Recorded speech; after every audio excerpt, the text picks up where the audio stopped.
সবাইকে welcome to my channel Bong Paramita YouTuber. কাল ছিল শুভ তৃতীয়া, তাই অফিস থেকে ফেরার পথে হাত ছাতা মাথায় দিয়ে এই ঠাকুরগুলো দেখেছিলাম। এটা আমাদের আজাদগড়ে হয়েছে, আজাদগড় সেবক সংঘ খুব সুন্দর করেছে ঠাকুরটা। তোমরা যারা এই আজাদগড় এলাকায় থাকো অবশ্যই এই ঠাকুরটা দেখো, খুব ছিমছামের মধ্যে অপূর্ব। তারপরে আমরা গেছিলাম বাঘা যতীনের। এইটা ভীষণ নস্টালজিয়া, একটা ইমোশনাল অ্যাটাচমেন্ট বলতে পারো, যেটা স্মৃতি কথা করেছে। ছোটোবেলার যা যা আমাদের আছে বই অ আ ক খ সেইগুলোকে নিয়ে খুব সুন্দর করেছে। এটা অনওয়ার্ডস বাঘাযতীন থেকে বাঘাযতীন স্টেশন রোড যেতে ডান দিকে পড়বে এই ঠাকুরটা, ঠিক আছে, একটু গলির ভেতরে, কিন্তু এত সুন্দর করেছে, এত সিম্পলের মধ্যে, মানে তুমি তোমার ছোটোবেলায় ফিরে যেতে বাধ্য হবে এই ঠাকুরটা দেখলে। যেটা থেকে তোমার পড়াশোনার যাত্রা শুরু হয় আমাদের, সেইটাই এরা তুলে ধরেছে, খুব সুন্দর করেছে। অনেক আলো, অনেক প্যান্ডেল তোমরা দেখছো, কিন্তু আমি বলবো মাস্ট বি এটা তোমরা আসো, তোমরা এই ঠাকুরটা দেখো। আমি এখানে ক্লাবের নাম আরেকটু পরেই আসবে।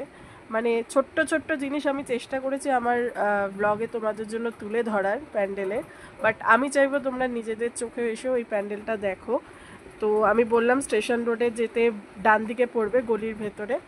আর এইখানে দেখো এই যে ছোটোবেলার যেটা থেকে আমাদের হাতে খড়ি স্লেট, অল ওভার প্যান্ডেলটা স্লেটের ওপরেও আছে, ছোট ছোট ছড়া আছে, গল্প আছে, এখানে লেখা আছে যে কি করে আমাদের পড়াশোনার জার্নি শুরু হয়।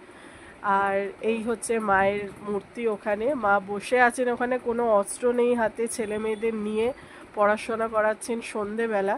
পেছনে শিব ঠাকুর যেটা দেখছো ওটা হাতে আঁকা, মানে অপূর্ব লেগেছে আমার এই পুজোটা এদের।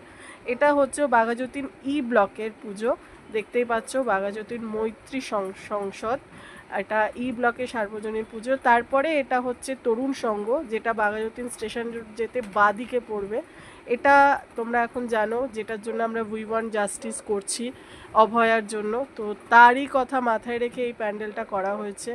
যত রকম আমাদের মেয়েরা বা আমাদের নারীরা আছেন ফেমাস, যেরকম সারদা মা দেখতে পাচ্ছ, মাদার টেরিজা দেখলে, তাদেরকে নিয়ে আরও যারা আছেন সবাইকে নিয়ে এটা বলতে পারো একটা তোমাদের মেসেজ দিচ্ছে যে মেয়েদের সবসময় যাতে সব রকম ফ্রিডম দেওয়া হয়, কোনো রকম বাধা না দেওয়া হয়। কেমন লাগলো জানিও।